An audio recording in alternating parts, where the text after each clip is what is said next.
आज एक नगर में उत्तानपाद नाम के राजा रहा करते थे। उत्तानपाद नाम के राजा की पत्नी का नाम था सुनीत। लेकिन राजा उत्तानपाद के पास में कोई संतान नहीं उत्पन्न हुई। ध्यान से सुनना।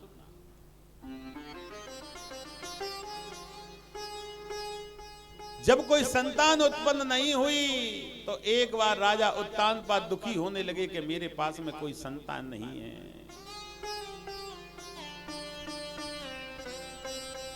सुनीत से कहने लगे, सुनीत मैं क्या करूं? उत्तानपाद कहने लगे, सुनीत तुम कहो तो मैं दूसरा विवाह कर लूं कि कर लो। मैं दूसरा विवाह कर सकता हूं कि कर लो।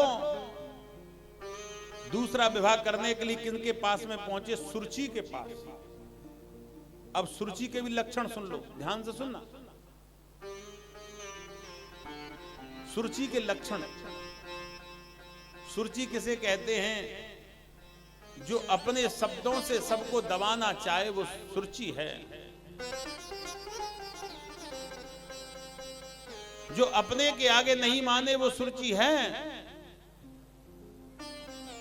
सुरुचि से विवाह करने का प्रस्ताव रखा तो सुरुचि कहने लगी विवाह तो कर लूंगी, लेकिन पहली पत्नी को आपको महल से निकालना पड़ेगा, मैं उसके साथ में नहीं रहूंगी। धन्य है वो सुनीत। पति से कहने लगी मैं किसी झोंपड़ी में रह लूंगी, लेकिन अपने कुल को चलाने के लिए तुम सुरुचि से विवाह कर लो।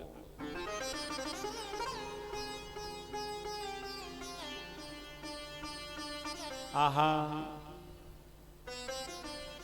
आज उसी समय सुरुचि से विवाह कर लिया। सुनीत को रहने के लिए अलग जगह दे दिया, लेकिन सुनीत तो भगवान के भजन में मदमस्त हो जाए,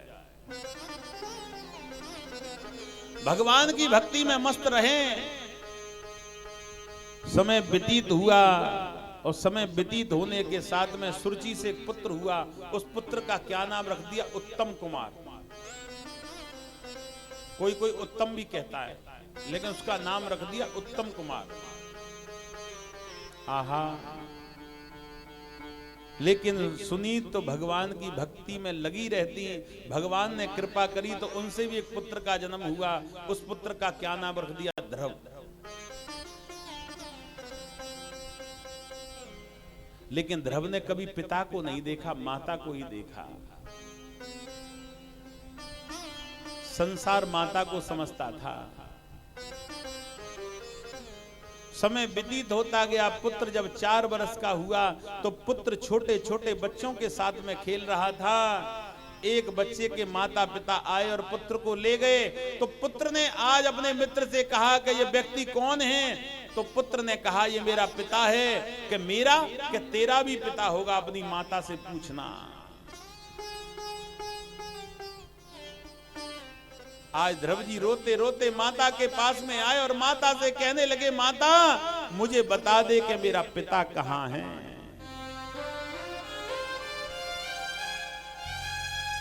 माता रोते रोते कहने लगी मैं क्या बताऊं, लेकिन रोने लगे कि मुझे मेरे पिता का पता बता दे। मैं अपने पिता से मिलना चाहता हूं। आहा, रोते रोते माता कहने लगी बेटा इस नगर का जो राजा है वो ही तेरा पिता है। कहने लगे कि मैं आज अपने पिता से मिलने के लिए जाऊंगा।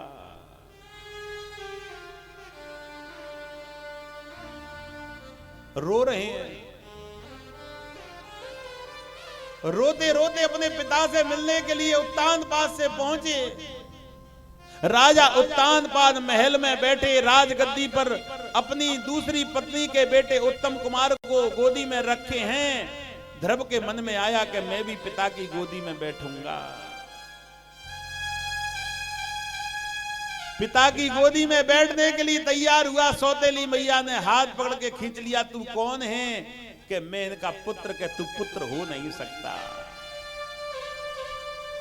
क्यों? क्योंकि तूने मेरे गर्भ से जन्म नहीं लिया। पुत्र रोने लगा, मुझे पिता की गोदी में बैठ जाने दो। रो रहे हैं। माता सुरजी कहने लगी अगर पिता की गोद में बैठना चाहते हैं तो जंगल में जाकर के नारायण की भक्ति करो, और अब अगर भगवान के दर्शन कर लें तब तुम पिता की गोदी में बैठना। 4 साल के बच्चे ने प्रण कर लिया कि मैं भगवान के दर्शन करके ही लौटूंगा।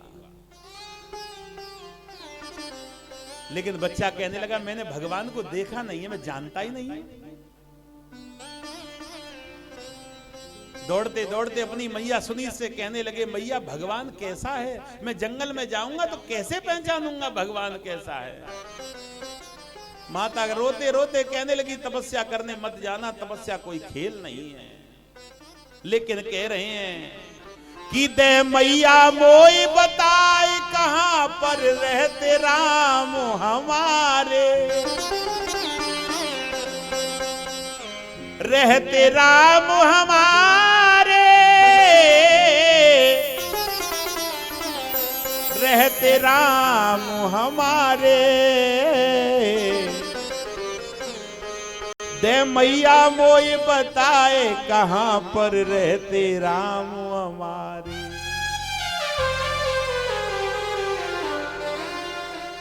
मैया कहने लगी कि जब भगवान प्रकट होगा तो समझने की आवश्यकता नहीं है, तुम खुद जान जाओगे। ध्रुव जी चल दिए भगवान की तपस्या करने के लिए। रास्ते में नारद जी मिल गए। नारद जी कहने लगे कि बेटा तुम कहां जा रहे हैं, कि भगवान से मिलने। नारद जी हंसे कि भगवान को खिलौना समझ रहे हैं, भगवान ऐसे नहीं मिलेगा, भगवान के मिलना कठिन है। ध्रुव कहने लगे मृत्यु से ज्यादा कठिन तो नहीं होगा, मृत्यु तो हो सकती है, इससे ज्यादा कठिन नहीं हो सकता, लेकिन मैं मिलने जाऊंगा,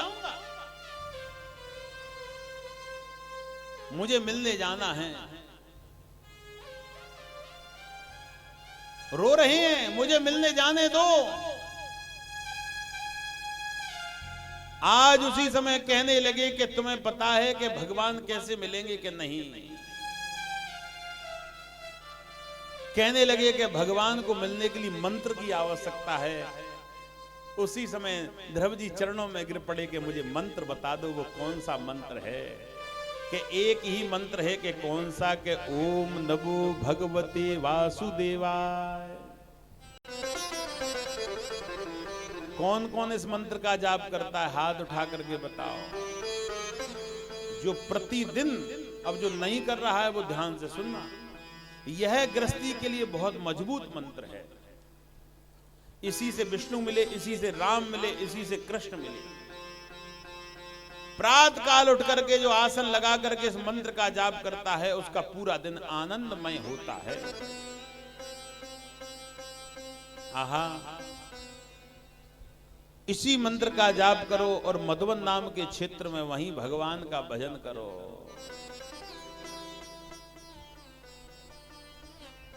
आज उसी समय मधुबन नाम के क्षेत्र में पहुंचे, बहुतेरे जहरीले सर्प, लेकिन इसी का नाम लिया, ओम नमो भगवते वासुदेवाय, सारे सर्प भाग गए।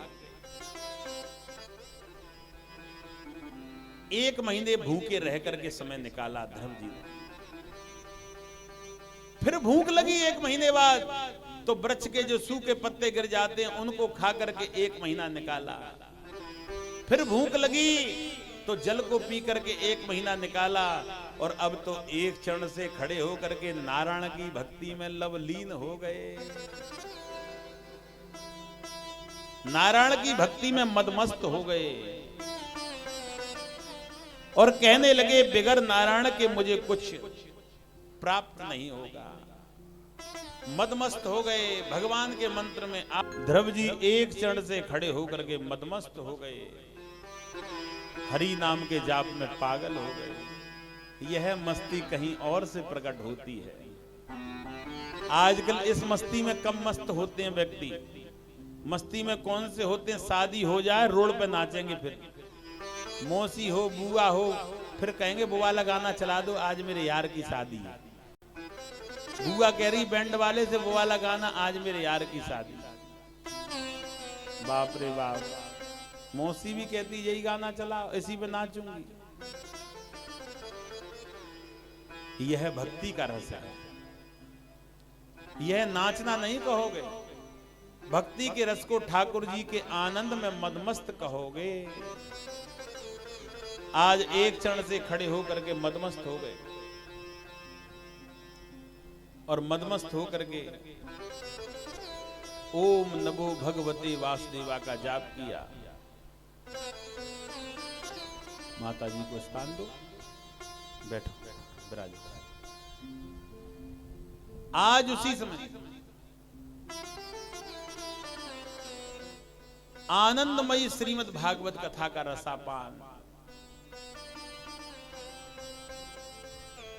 जब ध्रुव जी ने तपस्या करी, तपस्या के बाद में क्या हुआ कि भगवान प्रकट हो गए।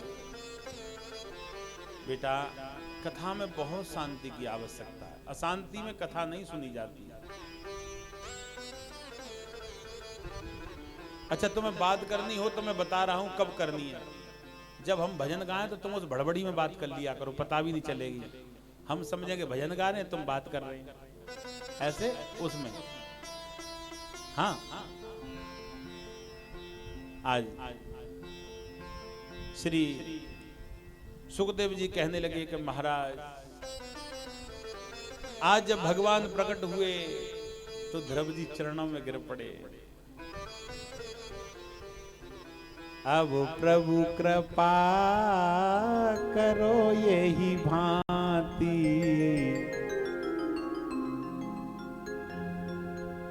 अब प्रभु कृपा करो यही भांति,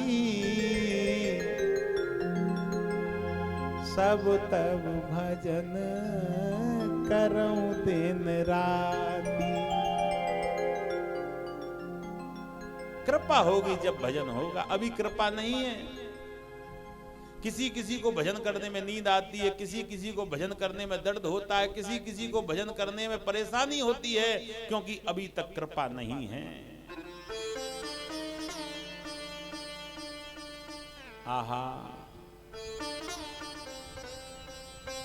आज उसी समय भगवान के चरणों में गिर पड़े ध्रुव। भगवान कहने लगे कि तुम मांग लो, कि मैं मांगने के लिए नहीं आया। जो मांगने के लिए भजन करे वो भजन नहीं है। भजन क्या होता है? निस्वार्थ। कभी मांगने के लिए भजन नहीं हुआ जाता। रोने का विषय ही है।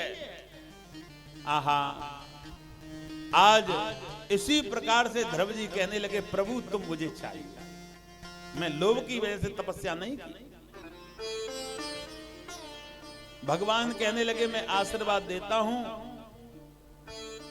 कि आकाश में सप्त ऋषियों के तारे हैं, उन तारों में तुम्हारा तारा अजर और अमर रहेगा। उसका काम कब पड़ेगा? सप्त ऋषि तारों के बीच में एक ध्रुव तारा होता है।